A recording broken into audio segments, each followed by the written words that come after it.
12th.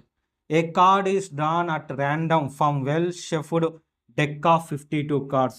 Calculate the probability of red king. చూసారా, ఇది కూడా 8 మార్క్స్ క్వశ్చన్లో ఒక్క ఆన్సర్ మాత్రం తీసుకున్నాడు, రెడ్ కింగ్ అని.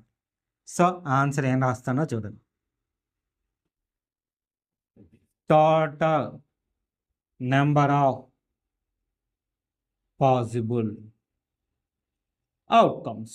ఎన్ని డెక్ ఆఫ్ కార్డ్స్ 52 కదా, అదే అనమాట. So number of favourable outcomes అంటే కింగ్స్ అన్నమాట, రెడ్ కింగ్స్. బ్రాకెట్లో కావాలంటే రాసుకోండి, రెడ్ కింగ్స్ ఎన్ని ఉంటాయి, 2 ఉంటాయి.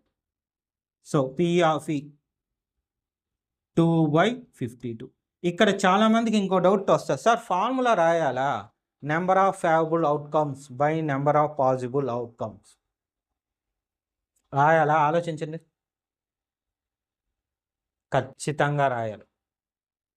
1 మార్క్ కానివ్వండి, 2 మార్క్స్ కానివ్వండి, 4 మార్క్స్ కానివ్వండి, 8 మార్క్స్ కానివ్వండి, ఒక ఫార్ములాని మనం యూస్ చేసామంటే దాన్ని ఖచ్చితంగా చూపించాలి.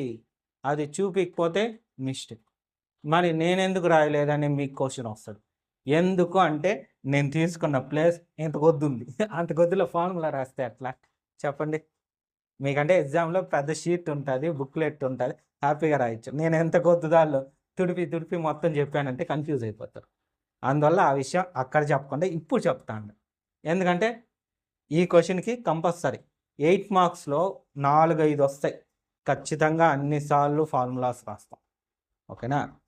ఒక్కసారి కూడా ఇక్కడ రాయలేదే అనే డౌట్ కొంతమందికి వస్తుందన్న ఉద్దేశంతో ముందుగా చెప్తా ఉంటాను. ఓకే, ఫార్ములా ఇక్కడ రాయాలి కంపల్సరీ. 1 మార్క్ అయినా, 4 మార్క్స్ అయినా, 8 మార్క్స్ కానీ, 2 మార్క్స్ ఏదైనా సరే ఫార్ములా రాయండి. నేను రాయలేదంటే రీజన్ చెప్పే కదా, ప్లేస్ పావు. ఓకే, ఇప్పుడు calculation. 2 1s are 2, 2s are 4, 1 6, 12 6. So answer ఎంత వచ్చింది, 1/26. నోట్ చేసుకోండి.